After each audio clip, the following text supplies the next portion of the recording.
Hello everyone, आप सब कैसे हैं। मैं उम्मीद करता हूं कि बहुत अच्छे होंगे और अपनी पढ़ाई को बहुत अच्छे से कर रहे होंगे। मैं आकाश कुमार बढ़ाना आईसीटी वर्चुअल क्लासरूम में आपका बहुत बहुत स्वागत करता हूं मेरे प्यारे बच्चों।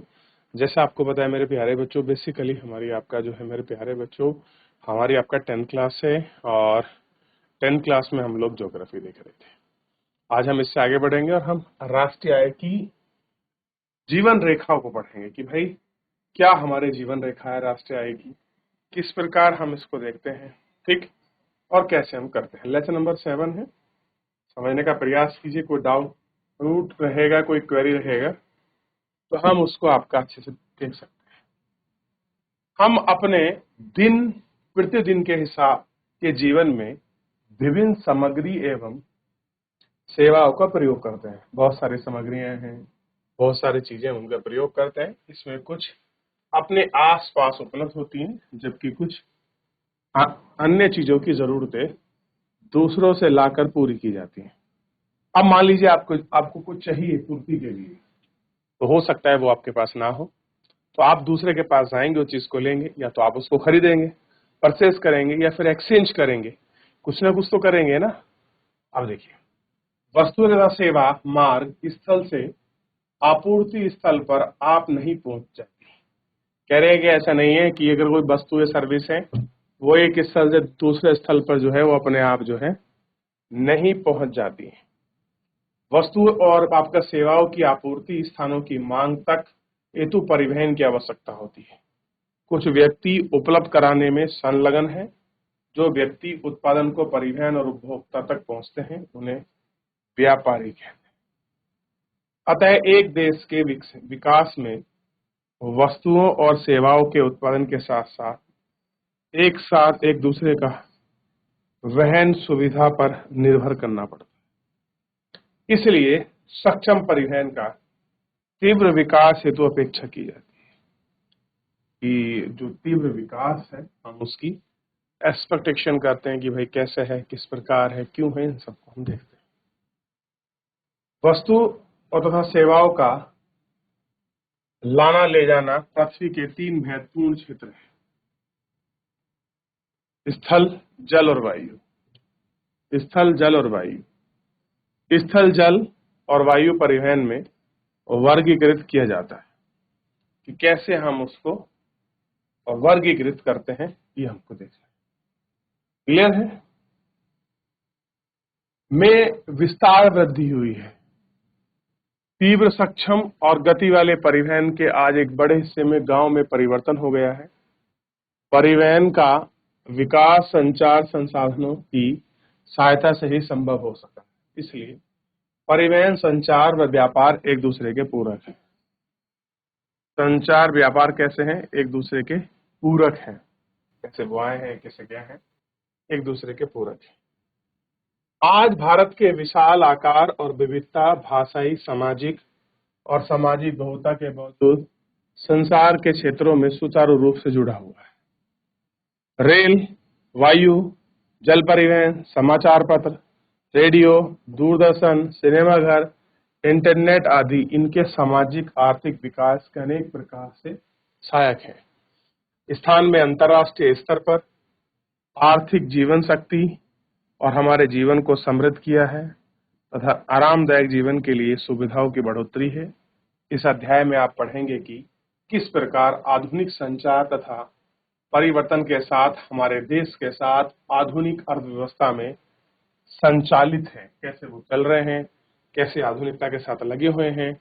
इन सारे मुद्दों पर, इन सारी आप चीजों को देखोगे तो बिल्कुल स्पष्ट आपको समझ आएगी कि आखिर में ये क्या स्पष्टता है। क्लियर है? और कैसे ये सब आपके लगे हुए। तो परिवहन के साथ अगर आप साधन की बात करोगे तो साधन 3 प्रकार हैं। या तो स्थल पर चलते हैं, या तो जल पर चलता है ट्रांसपोर्ट, या वायु में। या तो आप ट्रांसपोर्ट किससे करोगे? सड़क के माध्यम से करोगे, जल के माध्यम से करोगे, या फिर वायु के माध्यम से करोगे। 3 ही तो रास्ते हैं। हाँ, अगर मन के मन में हो जाए तो वो बात एक अलग है, लेकिन ऐसे तो अगर आप लैंड से जा रहे हैं तो या तो आप जाएंगे सड़क से, या आप जाएंगे रेल से, जाएंगे पाइपलाइन से। यही रास्ते हैं किसी चीज को एक जगह से दूसरी जगह ट्रांसपोर्ट करने के। क्लियर है? और आंतरिक जलमार्ग में देखोगे तो आप ये सारा आपको दिखाई देगा। या तो आंतरिक जलमार्ग देश के अंदर करोगे, या फिर आप जो समुद्री परिवहन है उनको करोगे। घरेलू सेवा विमान है, आप जो देखते हैं देश के अंदर जो कमर्शियल होता है उसमें दो प्रकार है, एक आपका डोमेस्टिक है यानी कि सार्वजनिक है, सबके लिए है, एक कुछ लोग अपने लेकर चलते हैं, और अंतर्राष्ट्रीय विमान सेवा है। तो ये सारी आगे बढ़े। अब देखिए, बहुत समय तक व्यापार तथा परिवहन सुविधा सीमित किया। विज्ञान और प्रौद्योगिकी के विकास के साथ साथ व्यापार और परिवहन के क्षेत्र को प्रभावित स्पष्ट है। सघन और सक्षम परिवहन जाल संचार का साधन आज राष्ट्र और स्थानीय व्यापार में अपूर्व अपेक्षाकृत स्थिति है। जैसी अपूर्व और अपेक्षाकृत स्थिति को बना हुआ है, जो आपको यहाँ पर इसमें देखना चाहिए। क्लियर है? ये जो स्थिति है किस प्रकार है और कैसे अपेक्षाकृत आपका बनी हुई है। अब सबसे पहले इसमें अगर आगे बढ़ोगे आप, तो सबसे पहले आपको दिखाएगा ट्रांसपोर्ट का सिस्टम। ट्रांसपोर्ट, और उसमें पहला ट्रांसपोर्ट हम लोग पढ़ेंगे जो आपका स्थल से होता है, जो आपका जमीनी स्थिति पे होता है। और अभी आप जमीन की स्थिति को पढ़ चुके हैं भाई, या तो आप अपने सामान को भेजोगे सड़क से, या भेजोगे रेलगाड़ी से, या भेजोगे पाइपलाइन के माध्यम से। तीन ही रास्ते बाय रोड, मतलब लैंड से होकर जो गुजरे। भारत विश्व का दूसरा सर्वाधिक सड़क जाल वाला देश है। अगर आप देखोगे तो भारत क्या है, जाल के मामले में विश्व का सेकंड नंबर पर आ चुका है। और अभी ये डाटा है 2021-22 का। अब डाटा जब 2025-26 का आएगा तो और बहुत सारे रोड कंस्ट्रक्शन आपके बन चुके होंगे। भारत में सड़क परिवहन रेल से पहले प्रारंभ हुआ। कह रहे हैं हमारा सड़क परिवहन पहला है एज टू कंपेयर रेल। निर्माण तथा व्यवस्था में सड़क परिवहन, रेल परिवहन अपेक्षाकृत अधिक सुविधाजनक है। रेल परिवहन की अपेक्षाकृत सड़क की बढ़ती मेहनत के निम्नीकरण है। रेलवे लाइन की अपेक्षा सड़क की कीमत की लागत बहुत कम है।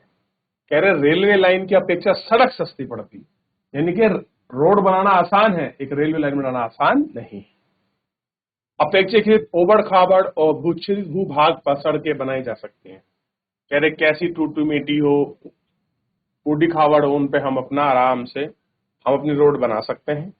अधिक अगर ढाल है कहीं पर, अब तो फिर बढ़ता है ऊंचाई ढलाई है, या कोई पहाड़ी क्षेत्र है, या आपके सड़कें निर्माण है, वहां हम क्या कर सकते हैं, इन पर आपका सब कुछ कर सकते हैं। अपेक्षाकृत कम व्यक्ति और कम दूरी, कम वस्तुओं के परिवहन पर सड़क मितव्ययता मिलती है। कहीं पर देखने को मिलती है कि व्यक्ति कम है, सड़क ज्यादा है, कि सड़क कम है, व्यक्ति ज्यादा है। सड़क परिवहन और अन्य परिवहन संसाधनों के उपयोग में एक कड़ी के रूप में भी कार्य करता है। जैसे सड़कें, रेलवे स्टेशन, वायु मार्ग, समुद्री पतन, ये एक दूसरे को आपका जोड़ती हैं, और हम इनको देख सकते। क्लियर है? आगे बढ़ जाए। भारत में सड़कों की समस्या के आधार पर इन्हें निम्न 6 वर्गों में बांटा गया है। राष्ट्रीय राजमार्ग के मानचित्र को देखो और इन सड़कों की महत्वपूर्ण भूमिका बताओ। इनको देख लीजिए और जो इनकी महत्वपूर्ण भूमिका है वो आपको बतानी है कि भाई क्या इनकी भूमिका है। अब इसमें सबसे पहले बात करते हैं स्वर्णिम चतुर्भुज योजना की। बड़ी फेमस रही है ये योजना और बड़ी चली है, जिसका नाम है स्वर्णिम चतुर्भुज योग। स्वर्णिम चतुर्भुज महाराजमार्ग, तो क्या देख रहे हैं हम, स्वर्णिम चतुर्भुज महामार्ग को हम लोग पढ़ रहे हैं। ठीक, सरकार ने दिल्ली कोलकाता, चेन्नई मुंबई, दिल्ली को जोड़ने वाली 6 लाइन का महाराजमार्ग सड़क परियोजना प्रारंभ की। इस परियोजना के तहत 2 गलियारे प्रस्तावित हैं।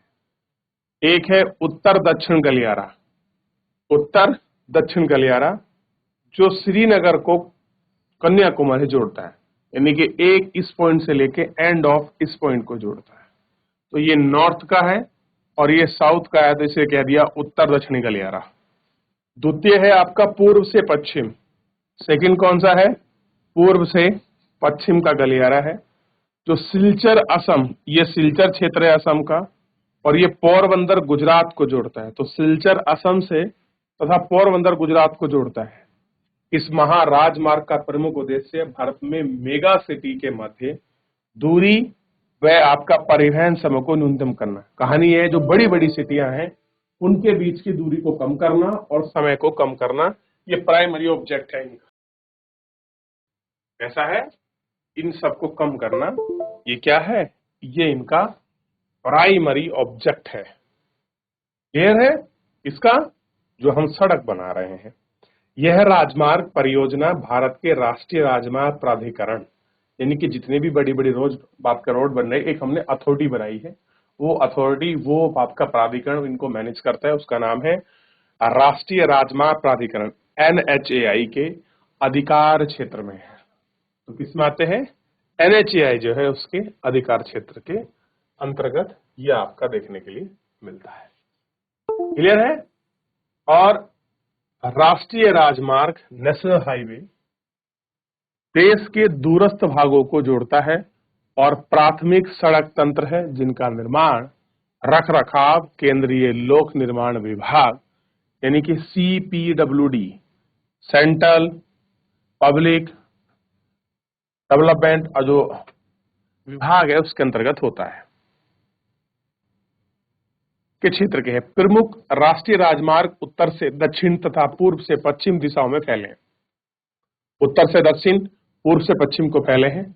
अब जैसे दिल्ली व अमृतसर, दिल्ली व से अमृतसर ऐतिहासिक शेर शाह सूरी मार्ग राष्ट्रीय राजमार्ग 1 के नाम से जाना जाता है। तो जो रोड दिल्ली से अमृतसर जाती है उसको कहते हैं शेर शाह सूरी मार्ग। मध्यकालीन भारत में जिस तरह की आज हम सघन जालों की बात करते हैं, ऐसी कल्पना हुमायूं के टाइम में कुछ समय के लिए आए शेर शाह सूरी, अफगान शासक शेर शाह सूरी ने क्या बनाई थी? ग्रांड ट्रक रोड बनाई थी। क्लियर है? जिन्हें हम शेर शाह सूरी मार्ग के नाम से जाना जाता है। अब एक है नेशनल हाईवेज, जिनके लिए एक अथॉरिटी है, सेंट्रल उनको फंडिंग करती है, सेंट्रल प्रायोजित आपके प्रोजेक्ट होते हैं, बड़ी बड़ी रोड है, 6 लेन हाईवे बनाती है, 8 लेन हाईवे बनाती है। और कारण क्या है कि हम लोग व्यापार सुगमता को उपलब्ध करा सकें, परिवहन दूरी को कम करा सकें, समय को आपका सुनिश्चित करा सकें, और जो बेसिक इंफ्रास्ट्रक्चर है, आधारभूत आपको संरचना को सुनिश्चित करा सकें, उसके लिए क्या करते हैं? यह आपका अथॉरिटी जिम्मेदार है। और नेशनल हाईवे आपका बड़े बड़े हाईवे बनाती है, जिसके हम NHAI जिसके तहत आपका देखते हैं। क्लियर है? अब देखिए इसमें कहानी क्या है असली NHAI की, थोड़ी सी तो और अच्छे से क्लियर होगा। इसके बाद है स्ट्रीट हाईवेज, ऐसे हाईवे जो आपका जो राज्यों की राजधानी से जिले को जोड़ते हैं। जो राजधानी है, मान लीजिए उत्तराखंड से चमोली, पिथौरागढ़, नैनीताल, रुद्रप्रयाग और आपका पिथौरागढ़, बागेश्वर, इन सबको जो आपके जोड़ते हैं, इनको कहते हैं हम आपका स्टेट हाईवे। तो क्या कहते हैं? जो राजधानी को जिला मुख्यालय से जोड़ता है उसको वो आपका स्टेट हाईवे यानी कि राज्य राजमार्ग कहा जाता है। केंद्र और राज्य इनकी व्यवस्था और निर्माण में दायित्व, यानी कि स्टेट और सेंट्रल दोनों ही इसमें क्या करते हैं? काम करते हैं। और आपका पब्लिक सार्वजनिक निर्माण विभाग यानी कि PWD इसके अंतर्गत काम करता है। तो आप इसमें देख सकते हैं कि ये स्टेट हाईवे क्या है, काम कैसे करते हैं, और रेलवे से सस्ता ये वाली रोड पड़ती हैं। और भारत में जो आपकी टोटल रोड है वो 62.16 लाख वर्ग किलोमीटर में कैसे फैली हुई है, पूरा आपको इसमें देखने को। आगे बढ़े, चलिए तो आगे बढ़ के देखते हैं। और इस तरीके से आप देखेंगे स्वर्णिम चतुर्भुज योजना क्या है, किस तरीके से वो काम किए है स्वर्णिम चतुर्भुज योजना ने, और कैसे ये आपके डेवलपमेंट के लिए बड़ी योगदान है। और आपको जानते हैं कि स्वर्णिम चतुर्भुज योजना में अटल बिहारी वाजपेयी और जो हमारे उत्तराखंड के खंडूरी जी रहे हैं उनका बड़ा योगदान रहा है। और ऐसी एक महत्वाकांक्षी योजना थी जो आज रियल में उसको इम्प्लीमेंटेशन का जो मूर्त रूप है उसको दिया गया। आज भारत में आप लोग सड़कों का सघन जाल देखिए, कितने बाईपास, कितने नेशनल हाईवे, कितने फ्लाईओवर, इको फ्रेंडली फ्लाईओवर, इन सबको ध्यान में रखकर इन सारी चीजों को बनाया गया। देख लिया, ये अहमदाबाद बड़ोदरा जो आपका राजमार्ग है उसकी इमेज आपके सामने दिखाई गई और आप इसको देख सकते हैं। अब देखिए, जिला राजमार्ग, ये सड़कें जिले के विभिन्न प्रशासनिक केंद्रों, जिला मुख्यालय से जुड़ती हैं। सड़कों की व्यवस्था में उत्तरदायित्व जिला परिषद का है। अन्य सड़कें इस वर्ग के अंतर्गत सड़कें आती हैं जो ग्रामीण क्षेत्र तथा गांव को शहरों से जोड़ती है। जो आपके जिले की सड़कें होती हैं और जो हमारा जिला है उसके मुख्यालय से अन्य सड़कों से आपके जुड़ती हैं। कुछ आपका होती है ग्रामीण सड़कें जो आपका शहर से गांव की तरफ जाती हैं, उनको ग्रामीण सड़कें कहते हैं। क्लियर है? प्रधानमंत्री ग्रामीण सड़क योजना के तहत इन सड़कों के विकास का विशेष प्रोत्साहन मिला है। इस परियोजना में कुछ विशेष प्रावधान है जिसमें देश के तृतीय गांव को प्रमुख शहरों की पक्की सड़कें और जिन पर शीर्ष वाहन चलाए जा सके उनको जोड़ने का प्रस्ताव है। कहानी क्या है? गांव से हमसे सड़कों जोड़नी है शहर तक, जिन पे हम अपने ट्रांसपोर्ट को आसानी से आपका चला सके, बना सके, कर सके, ऐसा हमको देखना है। क्लियर है? और ये सारी चीजें इसमें आपकी देखी जाती है और आप देख सकते हैं कैसा सघन जाल है। जो हम NH1 की बात कर रहे थे वो समझने का प्रयास कीजिए, और ये यहां से शुरू होता है NH1। क्लियर है? और ऐसे बढ़ता बढ़ता इधर कुरनूल और फिर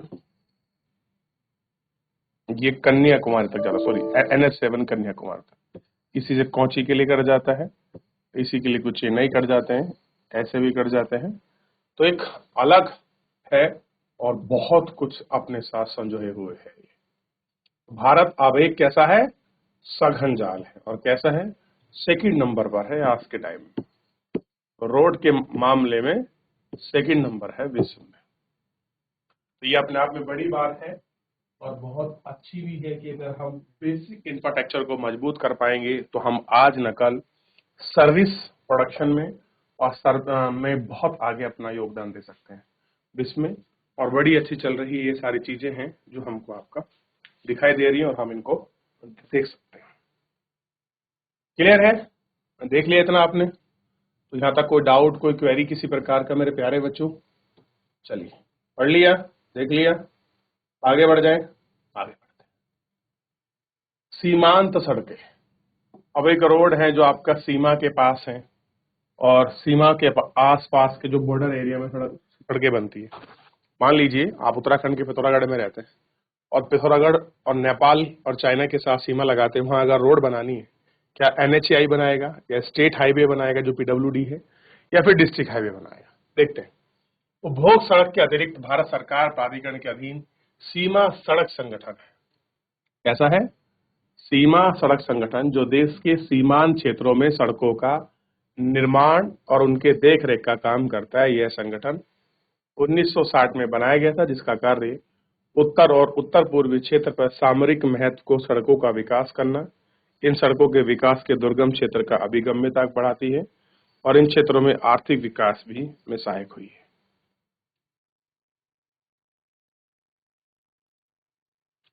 अब उत्तरी पूर्वी सीमा पर आप देखिए जो आपकी सड़कें बनती हैं वो बनती कैसे है? अब वो सब यही है आपका जो सीमा सड़क संगठन है, यही वो आपका सीमा को जो आपके सीमा किनारे की जो रोड है उनको बनाता है।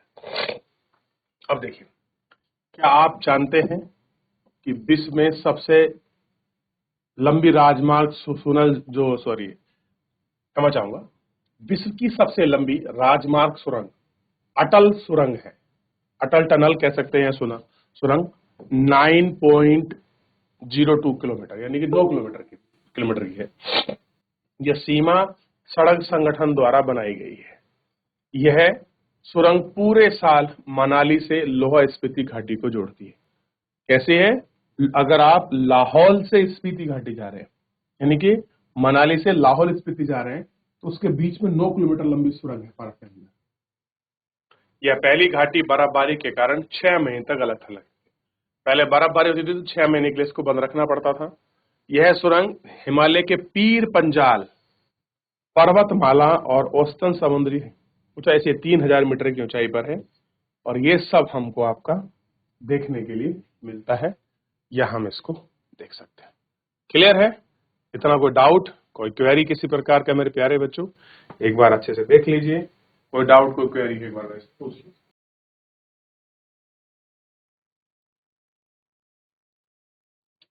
तो इतना आपको ध्यान रहेगा।